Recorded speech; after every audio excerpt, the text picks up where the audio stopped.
So hello everyone, मेरा नाम मुकेश कुमार और आप देख रहे हैं अपना पसंदीदा चैनल लक्ष्य क्लासेस अड्डा। जी हाँ दोस्तों, आपको यह जानकर खुशी होगी कि इस चैनल पर लगातार वीडियो अपलोड किए जा रहे हैं और आप लोग देख रहे हैं दोस्तों। बस आप लोगों के कुछ मुझे सपोर्ट की ज़रूरत है दोस्तों। तो आप लोग अगर अभी तक अपने दोस्तों में वीडियो को शेयर नहीं किए हैं तो ज़्यादा से ज़्यादा शेयर करें ताकि आपके दोस्तों में भी ये वीडियो पहुंचे दोस्तों और वो भी देखें। और मैंने बताया दोस्तों कि इस चैनल पर बोर्ड से रिलेटेड हर एक चीज़ आती रहेगी दोस्तों और बोर्ड एग्ज़ाम के लिए ये ज़्यादा से ज़्यादा खास हो सकते हैं। जी हाँ दोस्तों, क्लास 10th साइंस फिजिक्स के पहला चैप्टर समतल पृष्ठों पर प्रकाश का परावर्तन आज हम देखेंगे लेक्चर नंबर 2। जी हाँ दोस्तों, इसके पहले अगर आप लोगों ने नहीं देखा है तो जाकर हमारे चैनल पर आप देख सकते हैं दोस्तों। तो ज़्यादा से ज़्यादा लाइक शेयर कमेंट करिएगा अगर दोस्तों पसंद आए, क्योंकि दोस्तों इस चैनल पर आपको बिल्कुल मुफ्त शिक्षा दे रहा है दोस्तों। तो आप लोग ध्यान से देखिए दोस्तों और मैं ध्यान से पढ़ाऊंगा दोस्तों। चलिए, प्रकाशिक माध्यम। तो प्रकाशिक माध्यम क्या होता है दोस्तों, आपको यह सुनकर आपके मन में कुछ आ रहा होगा दोस्तों। तो प्रकाशिक माध्यम उसी को हम कहते हैं, प्रकाश जिस माध्यम से होकर गुजरता है उसे हम प्रकाशिक माध्यम कहते हैं। कितना आसान दोस्तों, प्रकाश जिस माध्यम से, अब वह माध्यम चाहे विरल हो चाहे सघन हो चाहे जो माध्यम हो दोस्तों, प्रकाश जिस माध्यम से होकर गुजरता है उसे हम प्रकाशिक माध्यम कहते हैं दोस्तों। आपको याद रहेगा? तो देखते हैं, छोटा सा मैंने लिख दिया पहले ही आज, प्रकाश जिस माध्यम से होकर गुजरता है उसे प्रकाशिक माध्यम कहते हैं दोस्तों। अब हम चलते हैं इसके वंश के बारे में देखेंगे कि इसके वंश यानी कि कितने प्रकार होते हैं दोस्तों। तो चलिए हम देखते हैं। तो हमारा अगला हेडिंग है दोस्तों प्रकाशिक माध्यम, यानी कि प्रकाशिक माध्यम के प्रकार। प्रकाशिक माध्यम के प्रकार। तो दोस्तों प्रकाशिक माध्यम के प्रकार, अगर प्रकाशिक माध्यम के प्रकार की बात करें दोस्तों तो ये मुख्यतः कितने प्रकार के होते हैं? 3 प्रकार के। कितने होते हैं? 3 प्रकार के। चलिए नंबर वाइज करके हम एक एक को देखते हैं दोस्तों। अगर तीनों की बात करें तो 3 कौन कौन होते हैं दोस्तों, हम बताते हैं। पारदर्शक माध्यम एक होता है, एक पारभाषक माध्यम होता है और एक क्या होता है? अपारदर्शक माध्यम। तीनों की अगर हम देखें दोस्तों बोर्ड के हिसाब से तो 1 नंबर के क्वेश्चन में ये तीनों पूछे जा सकते हैं दोस्तों। तो क्यों ना हम इसे अच्छी तरीके से तैयारी करें दोस्तों। चलिए दोस्तों, आप लोग बने रहे मेरे वीडियो में, मैं दिखाता हूं और समझाने की कोशिश करता हूं। अब देखिए दोस्तों, प्रकाशिक माध्यम के प्रकार। माध्यम के प्रकार, अब मैंने बताया ये मुख्यतः कितने प्रकार के होते हैं? 3। अगर हम पहली की बात करें दोस्तों तो क्या होगा? पारदर्शक माध्यम। क्या होगा? पारदर्शक माध्यम। और दूसरी की बात करें तो क्या होगा दोस्तों? पारभाषक माध्यम। क्या होगा? पारभाषक माध्यम। अगर तीसरी की बात करें तो क्या होगा दोस्तों? अपारदर्शक माध्यम। क्या होगा? अपारदर्शक माध्यम। इन तीनों के नाम से ही हम परिभाषा को बनाएंगे दोस्तों और देखिए कैसे बनाते हैं एकदम मस्त तरीके से। चलिए दोस्तों हम देखते हैं। एक मिनट दोस्तों। चलिए अब हम पहले की बात करें दोस्तों, पहले की तो हमारा क्या है हेडिंग? पारदर्शक माध्यम। क्या है? पारदर्शक माध्यम। ओके दोस्तों, अब हम देखते हैं पारदर्शक आखिर माध्यम होता क्या है दोस्तों। तो पारदर्शक मतलब पार, एकदम आर पार हो जाए दोस्तों, उसी को हम पारदर्शक माध्यम कहेंगे। जैसे क्या? जिन माध्यमों से प्रकाश का अधिकांश यानी कि आधा से ज्यादा अधिकांश भाग गुजर जाए उसे हम पारदर्शक माध्यम कहेंगे दोस्तों। इसका मतलब यही हुआ कि जो प्रकाश है वो आर पार हो जाए दोस्तों। तो जिन माध्यमों से क्या कहेंगे दोस्तों? जिन माध्यमों से प्रकाश का अधिकांश भाग गुजर जाए उसे हम पारदर्शक माध्यम कहते हैं दोस्तों। तो चलिए हम एग्जाम्पल के थ्रू समझेंगे, बट इसके पहले इसका छोटा सा डिफिनेशन लिखने की कोशिश करेंगे। तो क्या होगा दोस्तों? जिन माध्यमों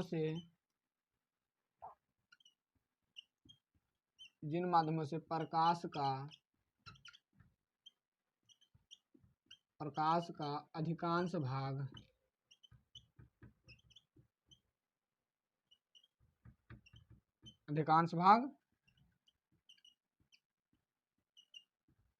गुजर जाए तो उसे दोस्तों क्या कहेंगे? पारदर्शक माध्यम कहेंगे। दोस्तों मैंने इसलिए आगे नहीं लिखा क्योंकि वीडियो लंबा हो जाएगा दोस्तों, तो आप लोग तो इतना समझदार हो हिंगे दोस्तों, क्योंकि आप लोग समझ सकते हैं। तो जिन माध्यम से प्रकाश का अधिकांश भाग गुजर जाए उसे हम पारदर्शक माध्यम कहते हैं दोस्तों। अब इसके भी कुछ क्या होंगे, एग्जाम्पल होंगे, वो हम समझने की कोशिश करेंगे सरकार। चलिए ध्यान से देखते हैं। इसकी एग्जाम्पल की बात करें दोस्तों तो क्या होगा? कांच। क्या दोस्तों? कांच। क्या होगा दोस्तों? कांच। दूसरी की बात करें दोस्तों तो क्या होगा? हवा। क्या होगा दोस्तों? हवा। इन सब माध्यमों में प्रकाश क्या होता है दोस्तों? आर पार हो जाता है दोस्तों। तो क्यों ना हम समझें दोस्तों आसानी से। अब हम दोस्तों आदि लिखेंगे। क्या लिखेंगे दोस्तों? क्योंकि वीडियो लंबा हम नहीं करना चाहते दोस्तों। तो प्रकाश जिन माध्यमों से गुजर जाता, यानी सॉरी दोस्तों, प्रकाश क्या लिखा है दोस्तों? जिन माध्यमों से प्रकाश का अधिकांश भाग गुजर जाए उसे हम पारदर्शक माध्यम कहते हैं दोस्तों। क्या दोस्तों आपको समझ में आ गया होगा दोस्तों? चलिए दोस्तों अब हम दूसरे की बात करेंगे। क्या करेंगे? दूसरे की जल्दी से जल्दी देखेंगे दोस्तों। तो दोस्तों आप स्क्रीनशॉट ले सकते हैं।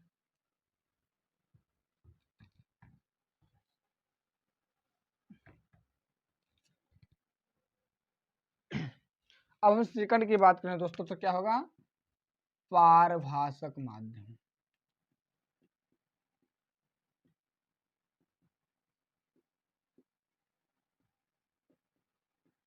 क्या होगा दोस्तों? पारभाषक माध्यम। अब जस्ट हम इसी का क्या करेंगे दोस्तों? उल्टा, यानी थोड़ा कम कर देंगे। तो जिन माध्यमों से प्रकाश का आंशिक भाग ही गुजर पाता है उसे हम पारभाषक माध्यम कहते हैं। तो दोस्तों चलिए लिख लेते हैं। जिन माध्यमों से प्रकाश का आंशिक भाग ही, क्या दोस्तों? आंशिक मतलब क्या होता है हम बताएंगे दोस्तों। आंशिक भाग ही गुजर पाता है उसे पारभाषक माध्यम कहते हैं दोस्तों। तो क्या हमने लिखा दोस्तों? जिन माध्यमों से प्रकाश का आंशिक भाग, आंशिक बोले तो दोस्तों बड़ा ही कम, क्या होगा दोस्तों? बहुत ही कम। तो जिन माध्यमों से प्रकाश का आंशिक भाग ही गुजर पाता है उसे हम पारभाषक माध्यम कहते हैं। जैसे क्या होगा दोस्तों? अभी हम इसका भी एग्जाम्पल के थ्रू समझेंगे दोस्तों। क्या है दोस्तों इसका एग्जाम्पल? घिसा हुआ कांच। अभी हम समझाते हैं दोस्तों बताने के बाद। क्या होगा दोस्तों? घिसा हुआ, और दोस्तों आप वीडियो को छोड़कर मत जाइएगा। घिसा हुआ कांच। आप देखो सबसे पहले दोस्तों एक एग्जांपल के थ्रू हम समझेंगे। घिसा हुआ, मान लीजिए आपका दोस्तों एक कांच है, सीधा सिंपल सा कांच है दोस्तों। आप उसको रगड़ कर क्या करते हैं दोस्तों? घिस जाए एकदम। तब देखिए दोस्तों जो आप घिसे नहीं थे उसके पहले उसमें प्रकाश कितना अच्छे से इधर से उधर हो पा रहा था, कुछ ज्यादा हो रहा था। बट आपने जब उस कांच को क्या दोस्तों घिसा दिया तो उसके बाद अगर आप चेक करें तो दोस्तों उसमें प्रकाश किस तरह आएगा आपको पता ही चल जाएगा। बहुत ही कम आएगा दोस्तों, बहुत ही कम। तो इसीलिए दोस्तों हम इसका एग्जाम्पल लेते हैं घिसा हुआ कांच। अगला एग्जाम्पल दोस्तों हम देखेंगे गंदा जल। क्या देखेंगे दोस्तों? गंदा जल। आप देखिए दोस्तों हम इसका एग्जाम्पल के थ्रू दोस्तों समझने की कोशिश करेंगे। क्या दोस्तों? गंदा जल है। क्या है दोस्तों? गंदा जल। अब मान लीजिए आपके घर में 2 बाल्टी है। कितनी? 2 बाल्टी। एक बाल्टी में आप साफ पानी बोलो तो नल का पानी लेकर भर कर लाइए दोस्तों, और एक बाल्टी में आप कहीं गंदा पानी जैसे दोस्तों तालाब वालाब हो, मतलब गंदा पानी आप लाइए, और गंदे पानी को आप रखिए इधर और साफ पानी को आप इधर रखिए। दोनों में अंतर आप पाइएगा दोस्तों। जो साफ पानी है उसमें तो एकदम सीधे जो नीचे है वो नीचे वाला भी चीज दिखेगा, बट जो गंदा जल है उसमें क्या आप देख पाएंगे? नहीं दोस्तों, नीचे देख ही नहीं पाएंगे दोस्तों। अगर कुछ कुछ यानी कि अगर हम बात करें दोस्तों तो कुछ अंश चाहे दिखाई दे, थोड़ा दिखाई दे दोस्तों, और वो भी जल बैठ जाने के बाद। तो इसीलिए गंदा जल का भी दोस्तों एग्जाम्पल लिया जाता है दोस्तों। यस दोस्तों, तो घिसा हुआ कांच, गंदा जल आदि दोस्तों बहुत ही एग्जाम्पल है, लेकिन हम ज्यादा नहीं समझने की कोशिश करेंगे दोस्तों। अब दोस्तों हम बात करेंगे तीसरे नंबर की। क्या दोस्तों? तीसरे नंबर की। तो तीसरा नंबर हमारा क्या है दोस्तों? अपारदर्शक। क्या है दोस्तों? अपारदर्शक माध्यम। अब ये तो बड़ा ही सिंपल है दोस्तों, पारदर्शक का उल्टा कर दीजिए। तो जिन माध्यमों से प्रकाश का कोई भी भाग नहीं गुजर पाता उसे हम अपार मतलब नहीं पार हो दोस्तों।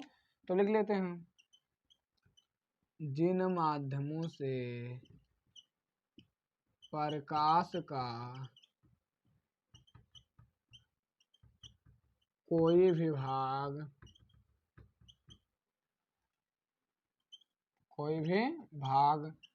नहीं गुजर पाता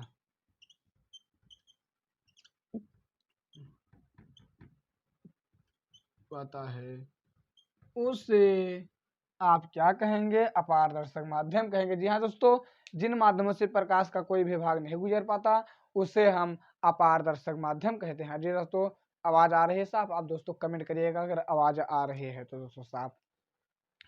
तो जिन माध्यमों से प्रकाश का कोई भी भाग नहीं गुजर पाता उसे हम अपारदर्शक माध्यम कहते हैं। अब इसका भी एग्जाम्पल दोस्तों हम देखेंगे।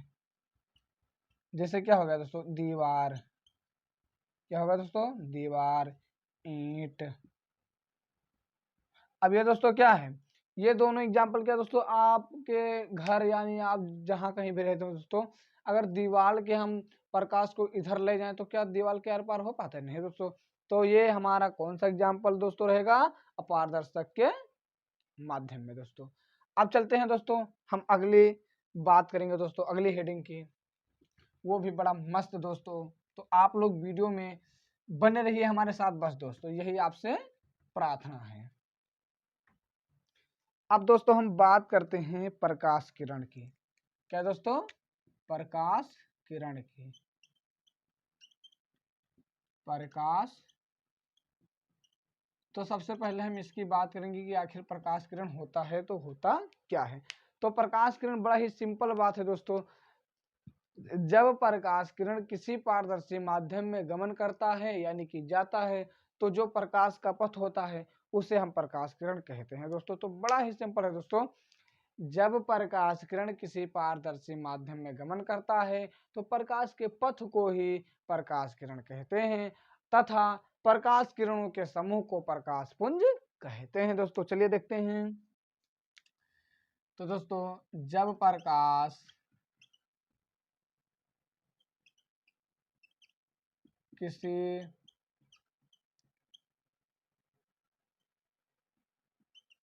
पारदर्शी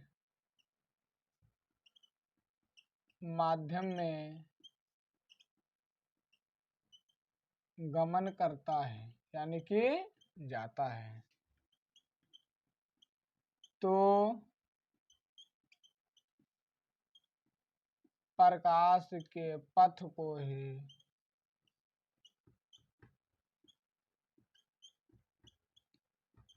प्रकाश किरण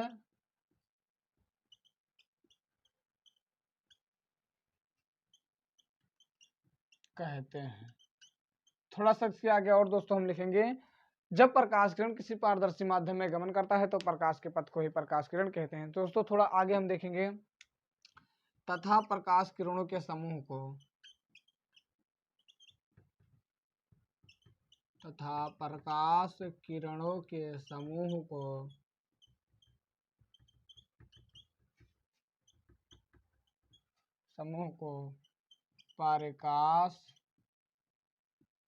किरण कहते हैं। जी हाँ दोस्तों, मैंने बताया अभी कुछ देर पहले ही, जब प्रकाश किरण किसी पारदर्शी माध्यम में गमन करता है तो प्रकाश के पथ को ही प्रकाश किरण कहते हैं। बट दोस्तों जो प्रकाश के समूह होते हैं, प्रकाश के समूह को हम दोस्तों क्या कहते हैं? तथा प्रकाश किरणों के समूह को प्रकाश पुंज कहते हैं दोस्तों। पुंज क्या कहते हैं दोस्तों? प्रकाश पुंज कहते हैं। जी हाँ दोस्तों, अब प्रकाश किरण के भी कितने वंश होते हैं ये हम देखेंगे। तो दोस्तों जरा सी बात यह है, इसके भी 3 वंश होते हैं।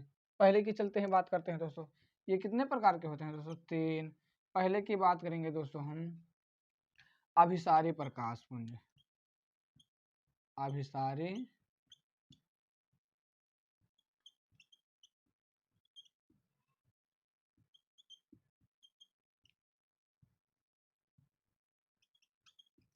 जी हाँ दोस्तों, अभिसारी प्रकाश पुंज आखिर होता क्या है?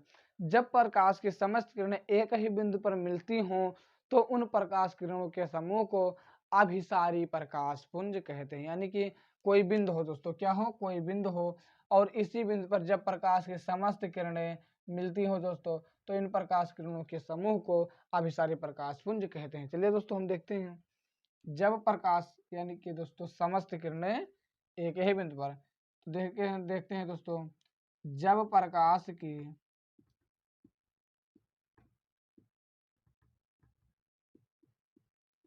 समस्त किरणें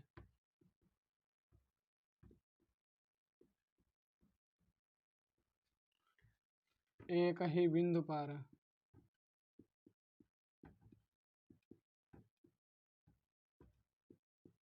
मिलती हुई एक ही बिंदु पर मिलती हैं तो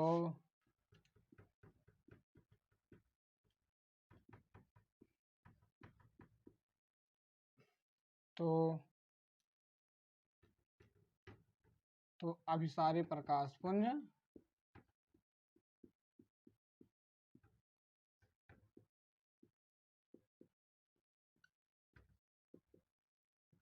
पुंज कहते हैं।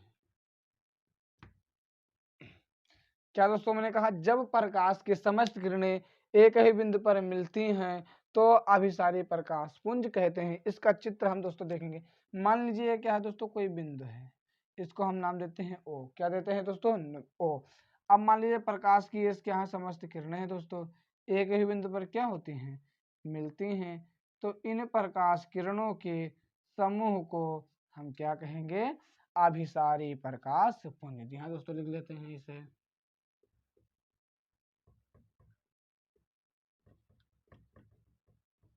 अभिसारी प्रकाश पुंज। चलिए दोस्तों, आप स्क्रीनशॉट ले सकते हैं। अब हम चलते हैं आगे की तरफ दोस्तों, क्योंकि वीडियो ज़्यादा लंबा ना हो, मैं यही सोच रहा हूँ दोस्तों।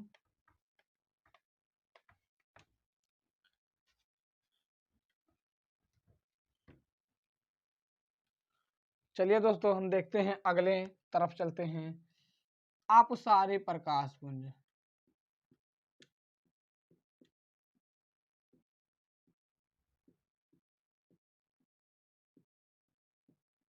अपसारी प्रकाश पुंज। अब देखो दोस्तों, मैंने अभी बताया कि जब प्रकाश की समस्त किरणें एक ही बिंदु पर मिलती हैं तो उन प्रकाश किरणों के समूह को अभिसारी प्रकाश पुंज कहते हैं। अब देखते हैं दोस्तों, अभिसारी क्या होता है।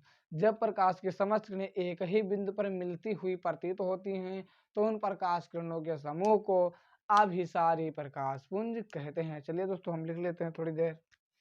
जब प्रकाश की, अब दोस्तों मैं क्या कहूँगा, एक ही बिंदु पर क्या होता है दोस्तों? एक ही बिंदु पर मिलती हुई प्रतीत हो दोस्तों, मिलती हुई प्रतीत हो, तो उन प्रकाश किरणों के समूह को क्या कहेंगे दोस्तों? अपसारी प्रकाश पुंज कहते हैं। देखिए दोस्तों, मैंने कितना छोट बना दिया। एक ही बिंदु पर मिलती हुई प्रतीत हो तो उन प्रकाश किरणों के समूह को अपसारी प्रकाश पुंज कहते हैं। चलिए दोस्तों, कुछ इसके भी चित्र हम बना के देखते हैं दोस्तों। अब ये दोस्तों देखिए, एक ही बिंदु पर क्या होती हैं? मिलती हुई प्रतीत होती हैं। जी हाँ दोस्तों, इसको भी हम क्या देते हैं? नाम दे देते हैं। तो एक ही बिंदु पर क्या होती हैं दोस्तों? मिलती हुई प्रतीत होती हैं, तो उन प्रकाश किरणों के समूह को अपसारी प्रकाश पुंज कहते हैं। चलिए दोस्तों हम शिकण देखते हैं।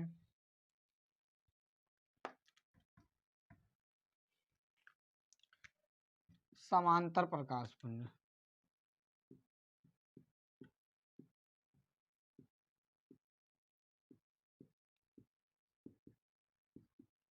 समांतर प्रकाश पुंज। जी हाँ सरकार, एकदम मस्त तरीके से पढ़ाता हूँ दोस्तों। मैंने बताया था आप लोगों को कि ये बोर्ड एग्जाम के लिए एकदम क्रैक कर सकते हैं दोस्तों। और मैंने बताया दोस्तों सबसे पहले कि ये अरिहंत प्रकाशन से मैं पढ़ा रहा हूँ दोस्तों, एकदम मस्त तरीके से।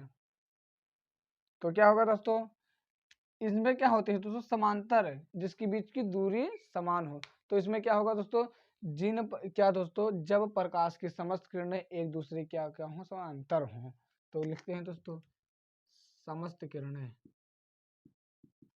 समस्त किरणें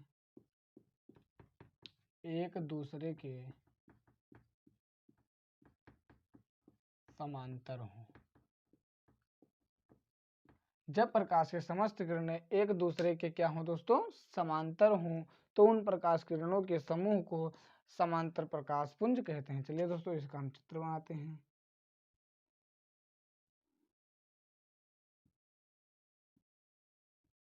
ये देखिए दोस्तों, कुछ इसका चित्र इसी तरीका से बनेगा। तो मैंने शॉर्ट में लिख दिया है दोस्तों, एक परिभाषा लिखा है, उसी के जरिए ये बन जाएगा दोस्तों।